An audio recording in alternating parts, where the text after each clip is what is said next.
ਅੱਜ ਸਾਡੇ ਨਾ ਬਜ਼ੁਰਗ ਫੇਰ ਆਏ ਨੇ। ਇਹਨਾਂ ਕਿਹਾ ਕਿ ਅਗਲੇ ਦਿਨ ਇੱਕ ਵੀਡੀਓ ਤੁਹਾਂ ਭਰੀ ਸੀ ਤੇ ਮੈਂ ਜਿੱਧਰ ਵੀ ਜਾਣਾ ਮੈਨੂੰ ਸਾਰੇ ਬੰਦੇ ਪੁੱਛਦੇ ਨੇ ਵੀਡੀਓ ਦੇ ਵਿੱਚ ਤੁਸੀਂ ਆਏ ਹੋ। ਤੇ ਬਾਬੇ ਹਰੀ ਬੜੇ ਖੁਸ਼ ਤੇ ਦਿਲੋਂ ਰਾਜ਼ੀ ਹੋਏ ਨੇ।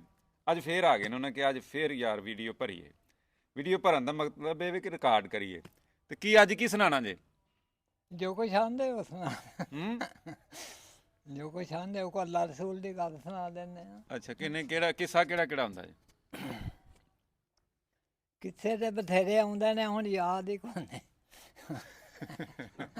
ਤੇ ਸੁਣਾਣਾ ਕੀ ਜੇ ਫਿਰ? ਅੱਛਾ ਲਓ ਚਲੋ ਜੀ। ਆ ਭਰੋ ਜੀ। ਕਦੀ ਸਾਨੂੰ ਨਹੀਂ ਬੁਲਾਵੇਂ ਉੱਤੇ ਦਰ ਦੇ, ਸਾਡੀ ਵੀ ਤਮੰਨਾ ਪੂਰੀ ਕਰ ਦੇ, ਮਦੀਨੇ ਵਿੱਚ ਰਹਿਣ ਵਾਲਿਆ।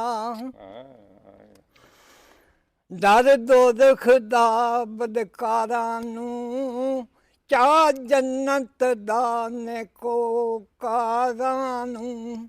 ਜਿਹੜਾ ਕੈਦੀ ਏ ਤੇਰੀਆਂ ਜ਼ੁਲਫਾਂ ਦਾ, ਉਹ ਦੋਜ਼ਖ ਤੇ ਜੰਨਤ ਕੀ ਜਾਣੇ। ਚੱਲ ਆਜ਼ਮੇ ਉੱਥੇ ਚੱਲ ਵਸੀਏ, ਜਿੱਥੇ ਪੀਰ ਦਾ ਆਉਣਾ ਜਾਣਾ ਏ, ਉਸ ਨਗਰੀ ਦੇ